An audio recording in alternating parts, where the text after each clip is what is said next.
أعوذ بالله من الشيطان اللعين الرجيم. بسم الله الرحمن الرحيم. الحمد لله الذي علا في توحده ودنا في تفرده وجلى في شانه وعظم في أركانه وقهر جميع الخلق بقدرته وبرهانه. ثم الصلاة والسلام على أشرف الأنبياء والمرسلين حبيب إله العالمين مولى ومولى الثقلين جد الحسن والحسين مولانا أبي القاسم محمد اللهم صل على محمد وآل محمد وعلى أهل بيته الطيبين الطاهرين المعصومين المظلومين المنتجبين لا سيما بقية الله في الأرضين واللعنة الدائمة الباقية العاجلة على أعدائهم ومنكري فضائلهم وغاصبي حقوقهم ومخربي شريعتهم أجمعين من الآن إلى يوم الدين. أما بعد فقد قال الله الحكيم في محكم كتابه بسم الله الرحمن الرحيم. يا أيها الناس قد جاءتكم موعظة من ربكم وشفاء لما في الصدور وهدى ورحمة للمؤمنين. صلى اللهم صل على محمد وآل محمد. پروردگار عالم کا لاکھ لاکھ شکر ہے کہ اس معبود میں ہمیں اور آپ کو بارگاہ قرآن کریم میں حاضر ہونے کی توفیق عنایت فرمائی. اللہ تعالیٰ سے دعا کروں کہ اللہ تعالیٰ ہم سب کی عبادات کو شرف قبولیت عنایت فرمائے. آج اس مجلس کا عنوان قرآن اور ہم، یعنی وہ کتاب جسے پروردگار عالم نے ہم انسانوں کی ہدایت کے لیے نازل فرمایا ہے. سب سے پہلے تو اس کتاب کے بارے میں جانا جائے کہ وہ کتاب ہے کیا، اور پھر اس کے بعد جب ہم جان جائیں کہ وہ کتاب ہے کیا تو پھر اس کتاب کی نسبت ہماری ذمہ داریاں کیا ہیں. قرآن کریم وہ عظیم کتاب ہے کہ آپ غور کریں اگر قرآن مجید میں تو میں سمجھتا ہوں خود ایک اشرے کا مستقل ٹاپک قرآن کی زبان سے، یعنی خود قرآن اپنے آپ کو بتائے کہ میں کون ہوں. حتیٰ بعض علماء نے کتاب لکھی ہے، آیت اللہ جوادی عملی ابھی باحیات ہیں، اللہ تعالیٰ کی حیات عنایت فرمائے. انہوں نے ایک کتاب لکھی قرآن در قرآن، قرآن یعنی خود قرآن نے اپنے بارے میں کس طرح بیان کیا کہ میں کون ہوں، مجھے پہچانوں. اور صحیح بات ہے کہ ہر آدمی کی شناخت خود وہ جتنا بہتر جانتا ہے اتنا کوئی اور نہیں جانتا. میرے بارے میں جتنا بہتر میں جانتا ہوں آپ نہیں جانتے، اپنے بارے میں جتنا بہتر آپ جانتے میں نہیں جانتا. یعنی صحیح معنوں میں اصل میں آدمی کو اپنی شناخت خود ہوتی ہے. خود قرآن اپنے بارے میں کیا کہتا ہے کہ میں کون ہوں. اور پھر تھوڑا سے غور کرنے کا مقام ہے کہ وہ عظیم کتاب جس کے لیے نبی برحق اور نبی برتر کا پروردگار عالم نے انتخاب کیا، اور پھر اس کے بعد جب نازل کرنا ہوا تو ہمیشہ اور کسی اور وقت نہیں نازل کیا بلکہ شب قدر میں نازل کیا. اور شب قدر کی عظمت خود آپ فرماتے ہیں کہ لیلۃ القدر خیر من الف شہر، ایک شب قدر 1000 ماہ سے بہتر ہے.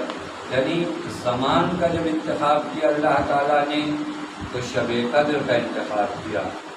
جس دل پر اس کو نازل کرنا تھا اس کا جب انتخاب کیا تو وَمَا أَرْسَلْنَاكَ إِلَّا رَحْمَةً لِلْعَالَمِينَ کا انتخاب کیا، جس کے ذریعے اس قرآن کو پہنچانا ہوا تو وہ سید الملائکہ۔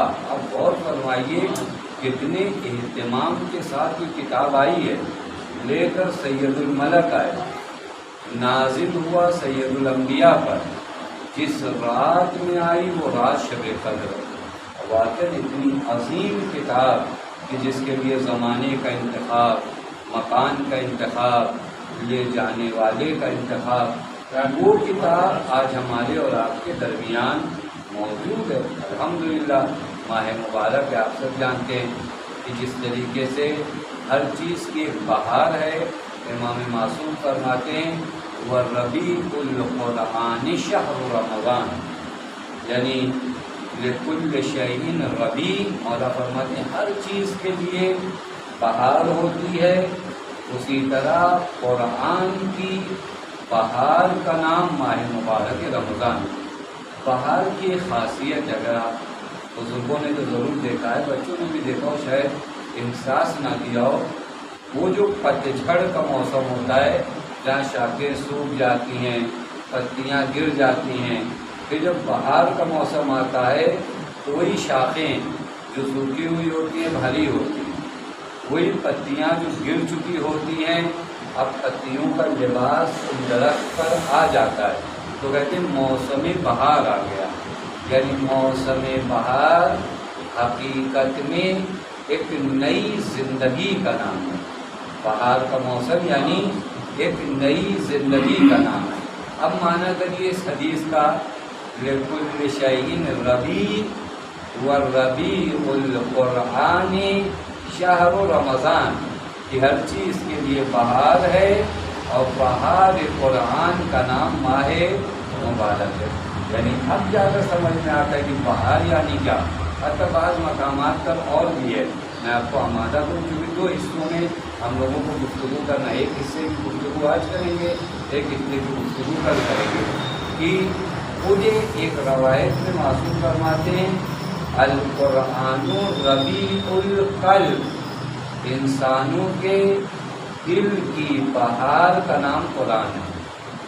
اب آپ کو مانا کریے تو میں نے ابھی آپ کے خدمت میں عرض کیا، وہ دل جو پجمردہ ہو جاتے ہیں، وہ دل جو گرد و غبار بیٹھتے بیٹھتے دل پہ زنگ لگتا ہے نا، یہ ایک مرتبہ یہاں مجلس میں بیان ہو چکا ہے، پیغمبر فرماتے ہیں کہ یہ دل زنگ آلود ہو جائے، جس طرح لوہا اگر باہر پڑا ہو نا، ہوا پانی لگے تو زنگ لگ جاتا ہے، تو لوہے کے لیے آپ کو کارنامے جو ہوتے ہیں وہ کیے جاتے ہیں، دلوں پر بھی زنگ لگ جاتا ہے۔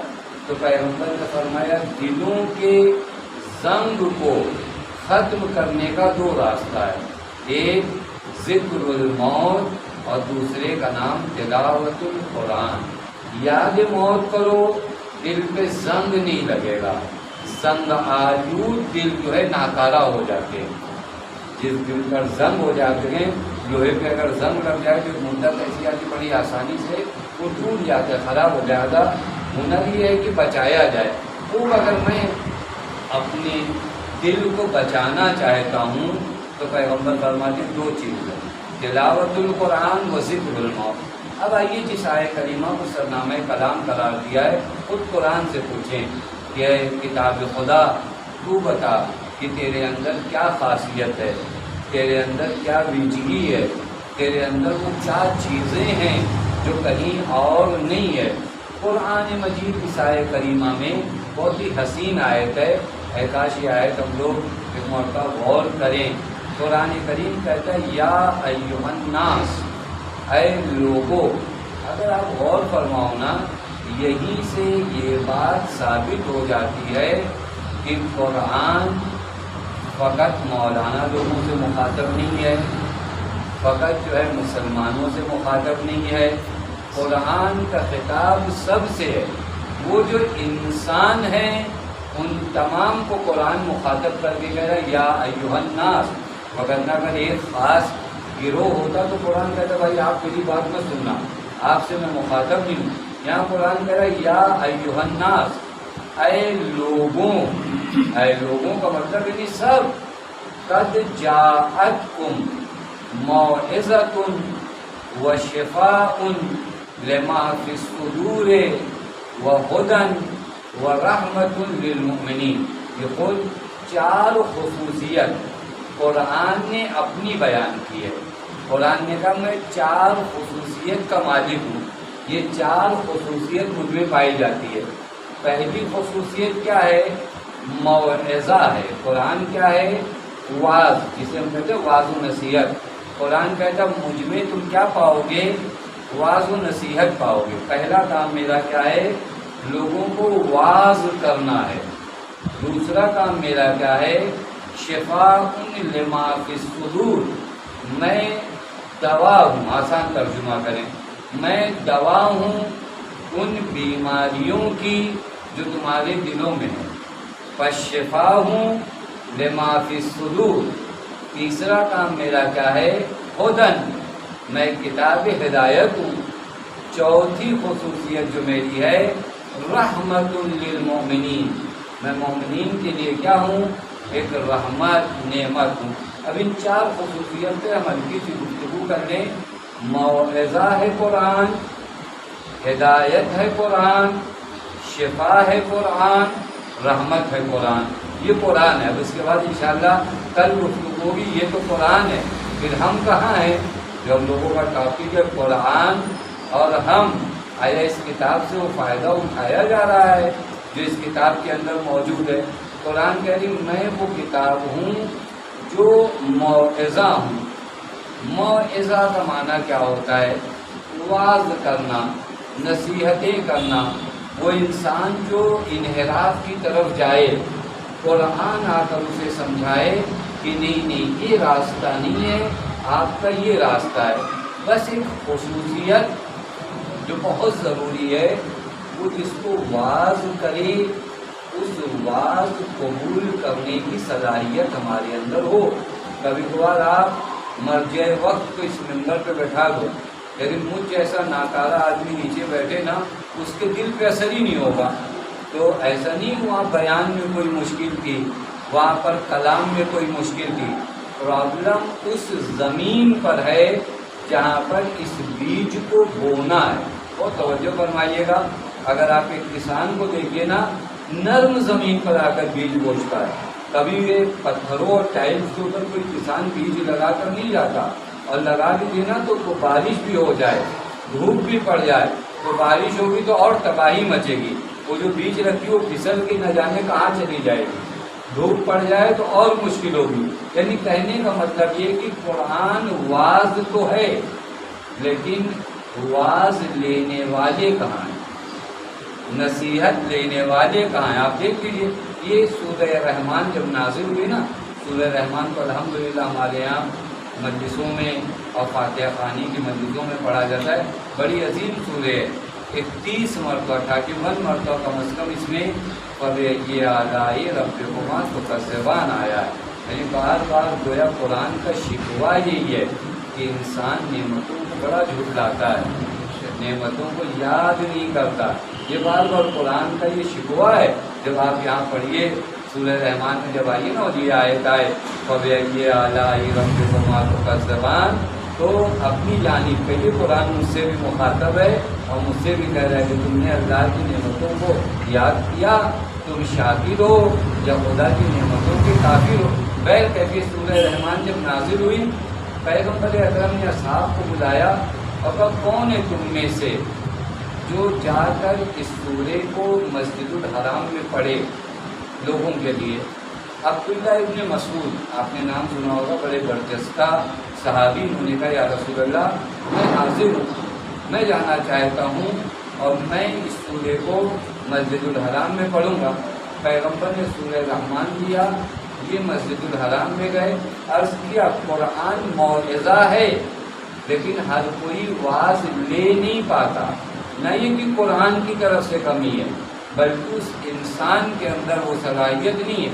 یہ بیچارے لے کر پہنچے، ابھی مطلب سورہ رحمان الرحمن علم القرآن پڑھنا شروع کیا، اسی اثنا میں لوگوں کے درمیان میں سے نکل کر ابو جہل نے ایک ایسا تماچا ان کو رسید کیا کہ کانوں سے خون بہ رہا تھا۔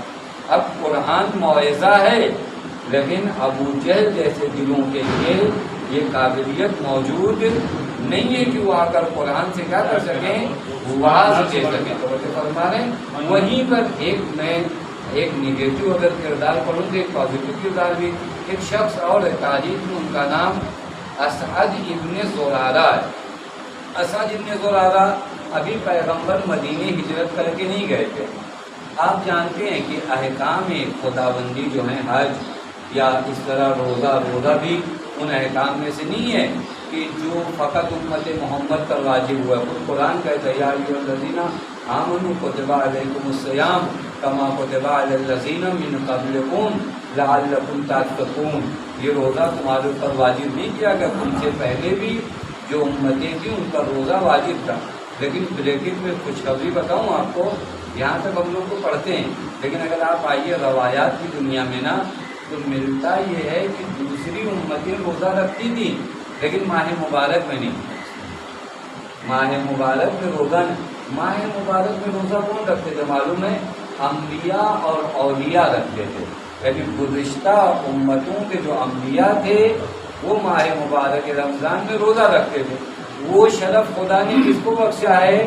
آپ کو بخشا ہے۔ جہاں انبیاء اولیاء ماہ مبارک اور قومیں روزہ رکھتی تھی لیکن ماہ رمضان میں نہیں، یہ رمضان المبارک میں جو روزے کا شرف حاصل ہے یہ امت محمد صلی اللہ علیہ وسلم۔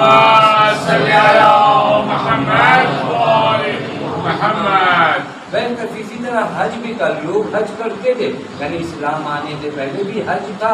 یہ اور بات ہے کہ حج کا جو طریقہ تھا وہ لوگ طواف کرتے تھے تو برہنہ اور ننگے ہو کر طواف کرتے تھے، تو دین نے وہاں پر اصلاحیں کی، نہیں طواف ایسے نہیں ایسے۔ اس زمانے میں بھی یعنی اسلام آنے سے پہلے حج تھا۔ لہٰذا مدینے سے جب اسعد ابن زرارہ آئے ہیں مکے حج کے لیے، ابھی وہ مسلمان نہیں تھے، یہ جو ہی داخل ہوئے مکے میں تو پیغمبر کے خلاف تو سازش پورے مکے میں رچی گئی تھی تاکہ کوئی نیا آنے والا پیغمبر کی جانب کھینچا ہوا نہ چلا جائے۔ لہٰذا ایک صاحب آئے اور اسعد ابن زرارہ سے انہوں نے کہا کہ دیکھو یہاں پر ہمارے یہاں مکے کے حالات آج کل خراب ہیں، ایک جادوگر ہے وہ خانہ کعبہ کے پاس کھڑا رہتا ہے اور نہ جانے کیا کیا پڑھتا ہے اور لوگوں کو اپنی طرف کیا کرتا ہے، اٹریکٹ کرتا ہے، کھینچتا ہے۔ لہٰذا تم ہوشیار رہنا۔ کیا کروں ہوشیاری کیا کروں؟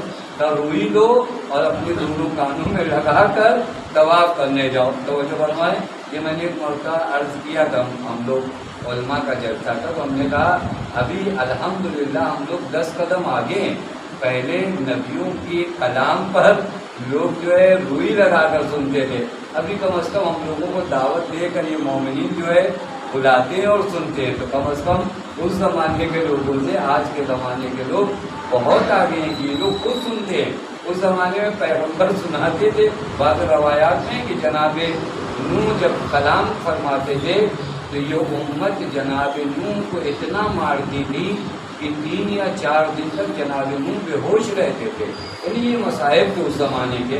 ویسے یہ روئی لگا کر آیا اور طواف خانہ کعبہ کرنے لگا۔ یہ خود نقل کرتا ہے 2 چکر، آپ سب جانتے ہیں کہ 7 چکر لگاؤ تو ایک طواف کامل ہوتا ہے۔ اس کو ہم لوگ کہتے ہیں شوط، عربی میں کہتے ہیں شوط کا 2 شوط لگایا۔ ایک مرتبہ میرے دل میں آیا کہ یہ آدمی جو ہجر اسماعیل کے پاس یعنی پیغمبر یہ جو ہجر اسماعیل کے پاس کچھ کلام کر رہا ہے، یہ کیا کلام کر رہا ہے، سنوں تو پھر میرے دل میں آیا کہ نہیں میرے کبھی والے دیکھیں افواہیں تو بڑا کام خراب کرتی ہیں، ارے نہیں سنیے گا بڑا خراب ہے یہ وہ، خود کم از کم ایک عاقل آدمی ایک مرتبہ جا کر سنے تو طواف تمام ہو گئے تو اس نے کہا چلو ایک مرتبہ سن کو لیتے ہیں کہ کہیں کیا رہے ہیں۔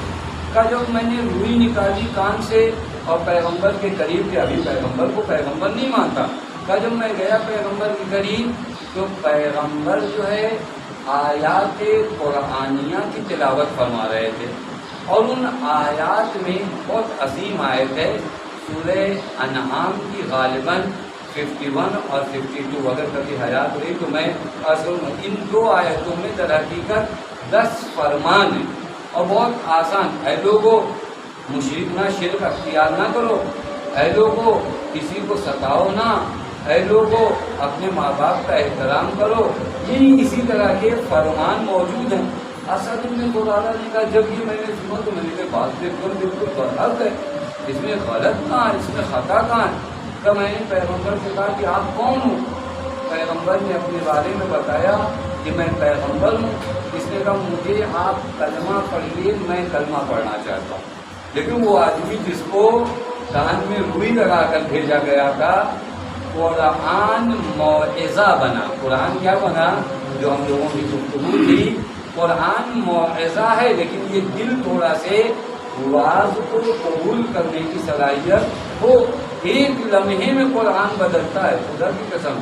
یہ واز ہمارے اندر قبول کرنے کی صلاحیت نہیں ہے۔ آپ جب فضیل نے کتنی آیتیں پڑھی تھی، وہ چور کا واقعہ یاد نہیں پڑھنا چاہتا، وقت نہیں ہے۔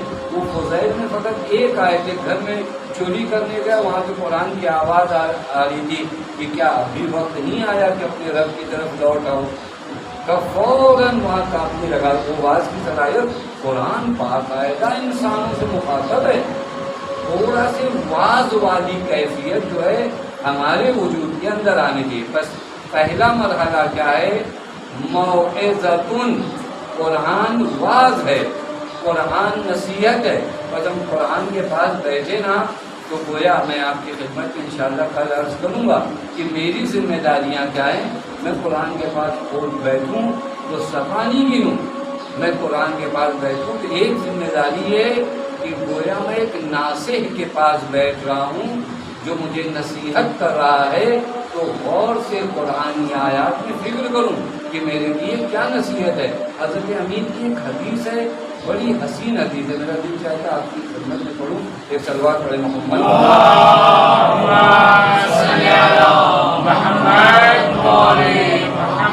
قرآن کے بارے میں جو حضرت فرماتے ہیں، یہی لوگ قرآن کے بارے میں بتائیں گے، وغیرہ دنیا والے قرآن کو کیا جانے گی، قرآن کیا ہے۔ حضرت فرماتے ہیں وَاعْلَمُوا أَنَّ الْقُرْآنَ هُوَ النَّاصِحُ الَّذِي لَا يَغُشُّ، یہ قرآن ایسی نصیحت کرنے والا ہے جو کبھی دھوکہ نہیں دیتا۔ بعض لوگ نصیحتیں تو کرتے لیکن ان کے دل کے بارے میں ہم کو خبر نہیں ہے کہ واقعی نصیحت مخلصانہ ہے۔ لیکن حضرت فرماتے قرآن هو الناصح الذی لا یغش، کبھی دھوکہ نہیں دیتا۔ غش کا معنی ہوتا ہے کسی کو دھوکہ دینے کے، 5 روپے کا سامان آپ 50 روپے میں بھیج دو، یہ غش ہے۔ توجہ فرما لیں، حضرت فرماتے هو الناصح الذی لا یغش، کبھی یہ دھوکہ نہیں دیتا۔ والہادی الذی لا یضل، قرآن وہ ہادی ہے جو کبھی گمراہ نہیں کرتا۔ والمحدث الذی لا یکذب، قرآن وہ گفتگو کرنے والا ہے جو کبھی جھوٹ نہیں بولتا۔ یعنی ایسا قرآن اگر ہمارے سامنے ہو، خدا کی قسم ہم لوگ نہ جانے اس عظیم کتاب کے ساتھ کیا برتاؤ کر رہے ہیں۔ مولا فرماتے ہیں کبھی دھوکہ نہیں دیتا، یہ کبھی جھوٹ نہیں بولتا، یہ ہدایت کرتا ہے تو گمراہی نہیں آتی۔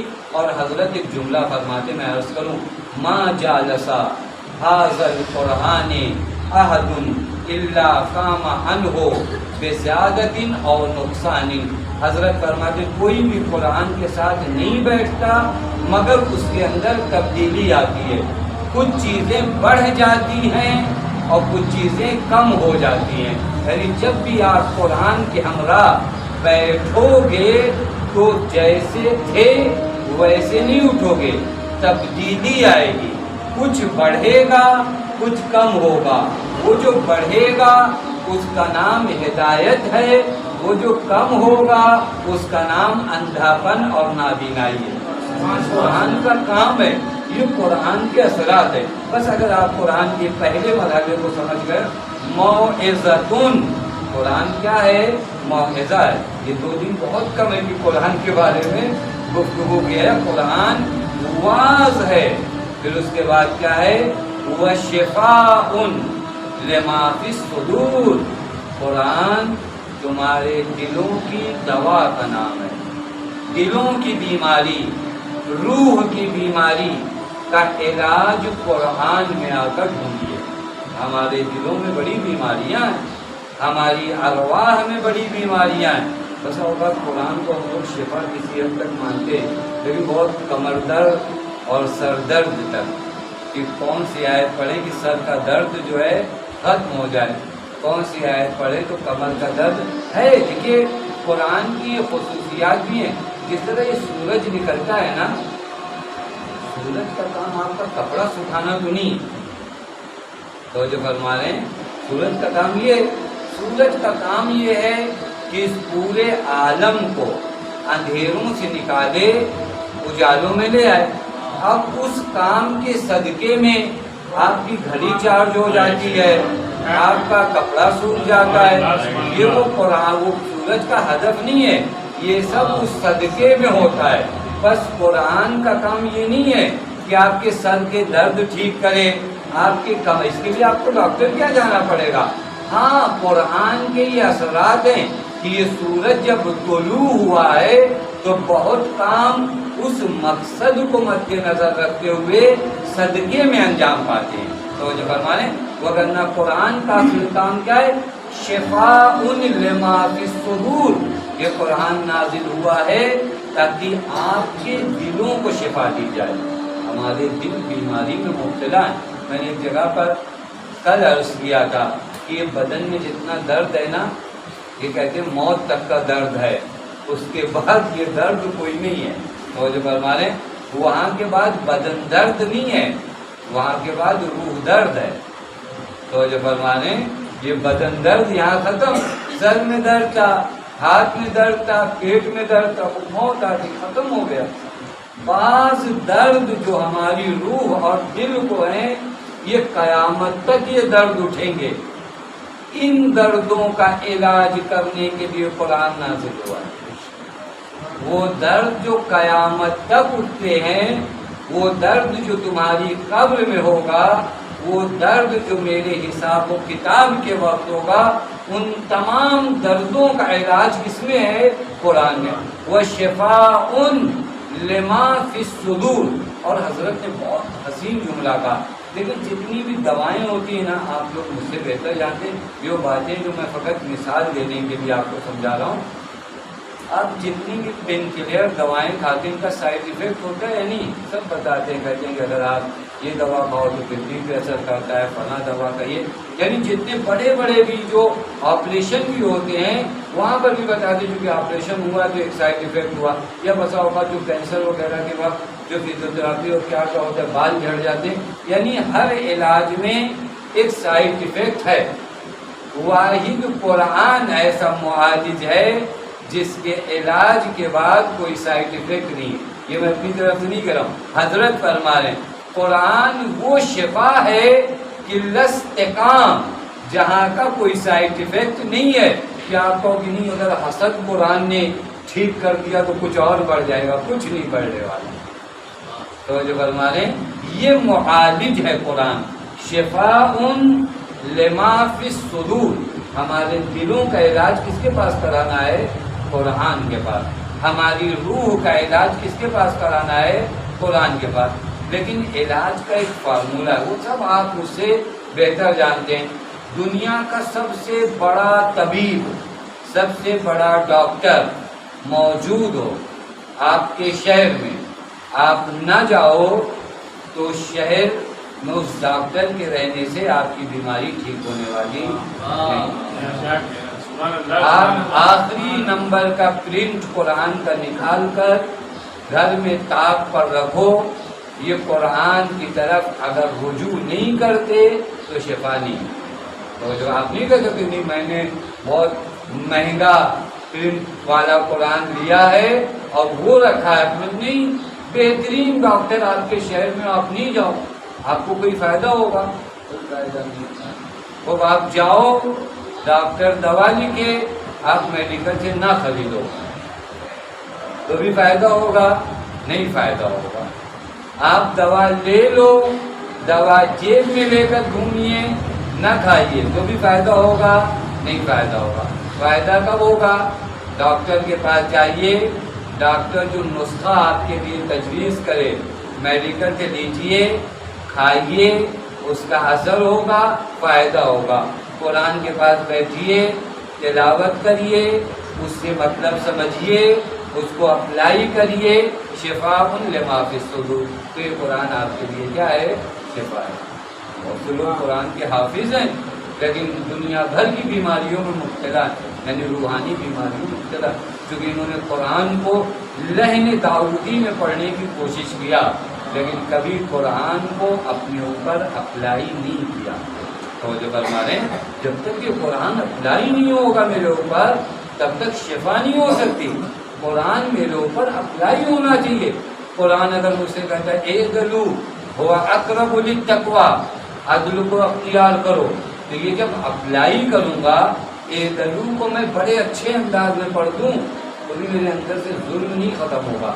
ظلم اسی وقت ختم ہوگا جب اس عدل کو میں کیا کروں گا؟ اپنے اوپر اپلائی کرتا ہوں۔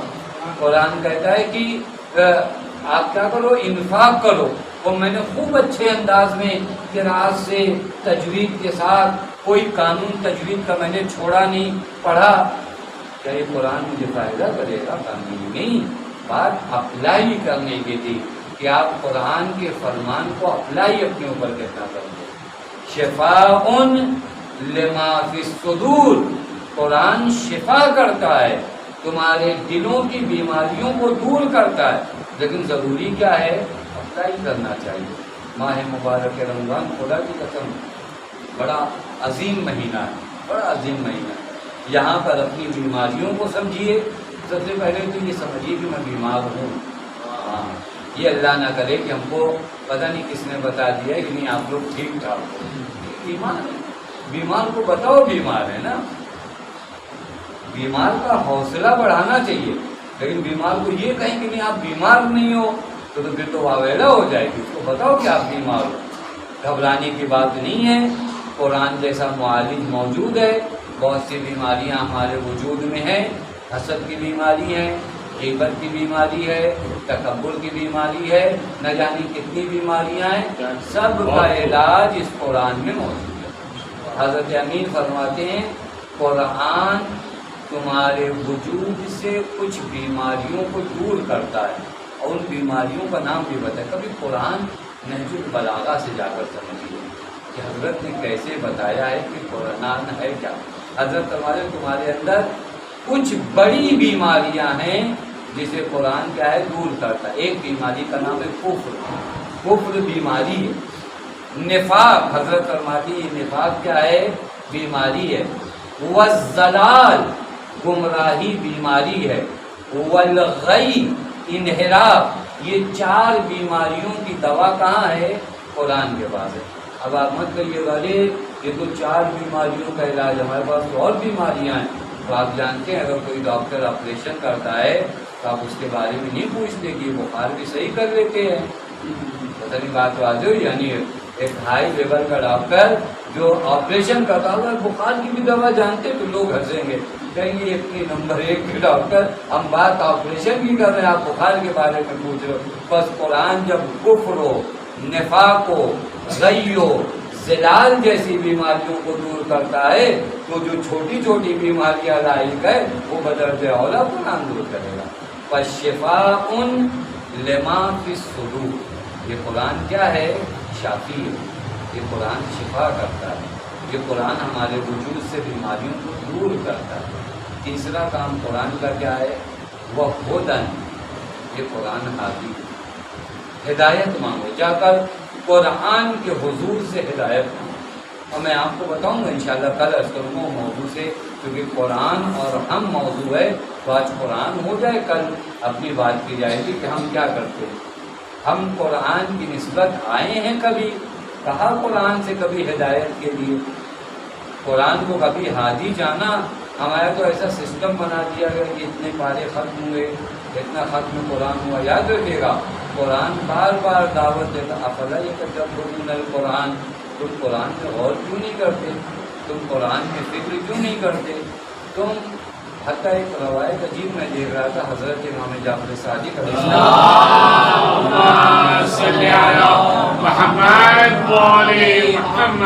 صحابی ہیں، انہوں نے آ کر کہا مولا میں نے 3 دن میں قرآن ختم کیا۔ حضرت نے فرمایا بات مجھے پسند نہیں ہے، حضرت نے فرمایا بات مجھے پسند نہیں ہے، کم از کم تمہیں 1 مہینے میں قرآن ختم کرنا چاہیے گا. تو کیوں؟ حضرت نے فرمایا تدبر کرنا چاہیے تھا. یہ کیا قرآن کو لے کر تم نے بیٹھا اور یہ شروع ہوا تو پھر اس کے بعد بعض حروف کی ادائیگی بھی نہیں ہوتی. یہ کتاب تدبر ہے، یہ کتاب فکر ہے. اس کتاب نے لوگوں کو بدل کے رکھ دیا ہے. جس نے بھی اس نے ذرا سا غور کیا، ذرا سا غور کیا.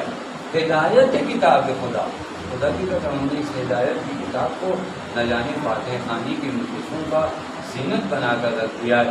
یہ قرآن زندوں کے لیے، میں نے عرض کیا تھا، یہ قرآن زندوں کے لیے نازل ہوئی ہے. مردوں کو صدقے میں ثواب پہنچتا ہے.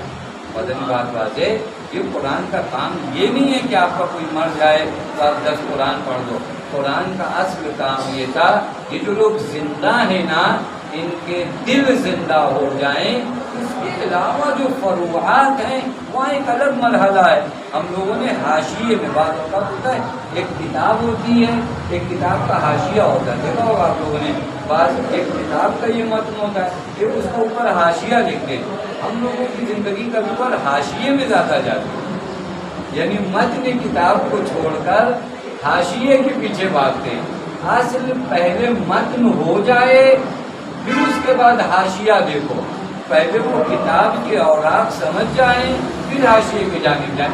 بس ہدایت آپ کی بات کروں اور آپ کی زحمت تمام کروں. قرآن رحمت سراپا، یہ قرآن کیا ہے؟ رحمت کس طرح ہے؟ رحمت قرآن کو اگر آپ دیکھنا چاہیں نا، قرآن انسان کے لیے جنت کے دروازے کھولتا ہے. قرآن وہ ہے جو اپنی ہدایت سے جہنم کے دروازے بند کرتا ہے. پیغمبر اکرم نے اسی، کل آپ لوگوں نے اگر وہ استقبال ماہ رمضان کے خطبے کو سنا ہو، کل وہ جو دعا ماہ مبارک رمضان میں پیغمبر نے کرنے کو کہا، ایوفقکم اللہ، کہ تم خدا سے دعا کرو کہ اللہ تعالیٰ تمہیں توفیق دے. 2 چیزوں کی توفیق، ایک ایوفقکم لصیامہ، پہلی توفیق یہ کہ روزہ رکھنے کی توفیق ملے، اور دوسرا کام یہ ہے وہ تلاوت کتابہ، کتاب خدا کی تلاوت کی توفیق ملے. یہ 2 مرحلے ہمیں ماہ رمضان میں کرنا ہے. اور قرآن یہ ہے، اور اس سے زیادہ گفتگو ہو سکتی ہے، لیکن بس یہیں پر ختم کروں گا کہ قرآن وہ عظیم کتاب ہے جسے قرآن نے خود کہا ہے کہ ہم مبارک ہیں. قرآن نے کہا کتاب انزلناہ الیک مبارک، وہ جو کتاب آپ کی جانب نازل کی گئی وہ کیا ہے؟ مبارک ہے. مبارک چیز یعنی وہ جو پرخیر و برکت ہو، جس کا دیکھنا بھی برکت، جس کا پاس رکھنا بھی برکت، جس کا پڑھنا بھی برکت، جس میں غور کرنا بھی برکت، اس کتاب کا نام ہے قرآن کریم. بعض روایات میں اگر قرآن آپ کی جیب میں ہونا، یطرد الشیاطین، یہ وہاں سے بھی اثر دکھاتی، شیاطین کو دور کرتی. اتنی مبارک کتاب اگر ہمارے پاس ہو. اب کل کے لیے میں 2 منٹ فقط آپ کو بتاؤں گا کہ ہمیں کیا کرنا ہے. دیکھیے قرآن ہے تو ہمیں یہ کام کرنا ہے، اپنے آپ کو پہچاننا ہے. خود شناسی، خود یابی اور خود سازی، یہ 3 مرحلے ہمیں طے کرنے ہیں.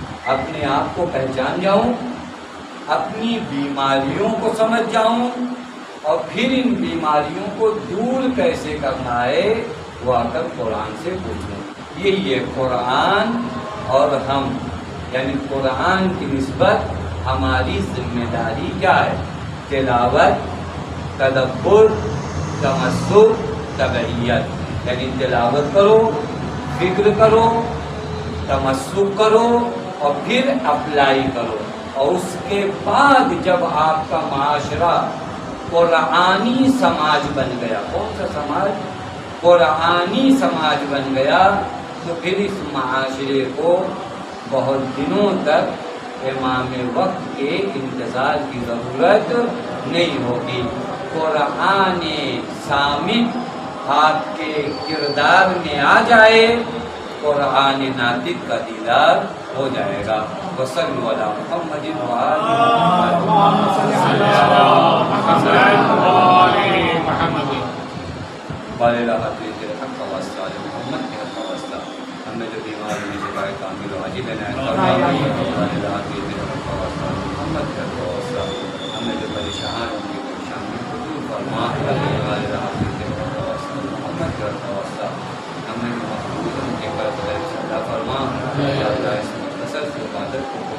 فرما، والدہ ہم سب کو جزارہ سے شرف فرما، والدہ ہم جو بے اولاد انہیں اولاد صالح عنایت فرما، والدہ جتنے ہم کا واسطہ محمد کا واسطہ، اور زینب سلام اللہ علیہ کا واسطہ